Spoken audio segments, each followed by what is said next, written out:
Alors, le stress, c'est un peu le grand défi de notre époque, non? Aujourd'hui, on va s'y attaquer. Mais attention, pas question de juste faire des constants.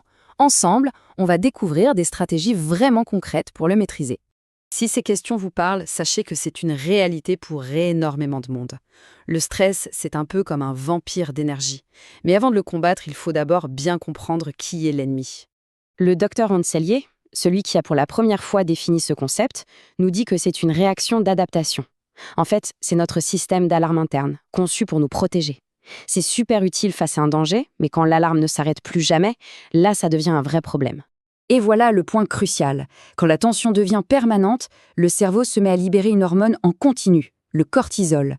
C'est cette hormone qui transforme une réaction de survie super utile en un état qui devient toxique pour notre santé. Et concrètement, ça donne quoi? Eh bien, cet excès de cortisol nous plonge dans un état d'alerte permanent. Le cœur s'emballe, le cerveau est toujours sur le qui-vive. C'est tout simplement épuisant. Mais la bonne nouvelle, c'est qu'on peut agir. Allez, passons aux solutions. La première stratégie, elle commence dans notre assiette. Pour calmer notre système nerveux, bien nourrir notre corps, c'est la base. C'est notre toute première ligne de défense. Donc, on met quoi au menu? On va miser sur des aliments riches en magnésium et en oméga 3. Pensez aux noix, aux amandes, aux légumes verts. Et oui, bonne nouvelle, le chocolat noir est sur la liste.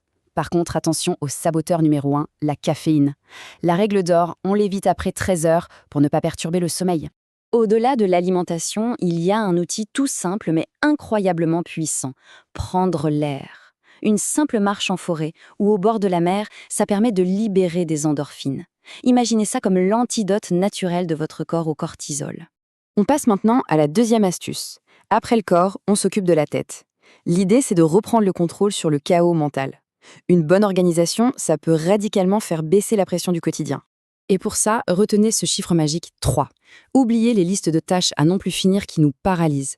Concentrez-vous sur seulement 3 tâches importantes par jour. Que ce soit au bureau ou à la maison, c'est une approche super simple pour combattre la procrastination et ce sentiment d'être débordé. Et pour choisir ces 3 tâches, il suffit de se poser cette question clé. Ça change toute la perspective. On ne cherche plus juste à faire des choses, mais bien à se sentir soulagé. En accomplissant ces 3 points, on retrouve un vrai sentiment de progression et de contrôle. Abordons maintenant un point essentiel, la relation un peu toxique entre le stress et le sommeil.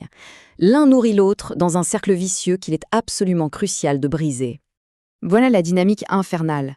D'un côté, le stress, avec son cortisol, maintient le cerveau en éveil. Ça donne un sommeil léger, entrecoupé, et de l'autre côté, ce manque de repos nous rend encore plus sensibles au stress le lendemain.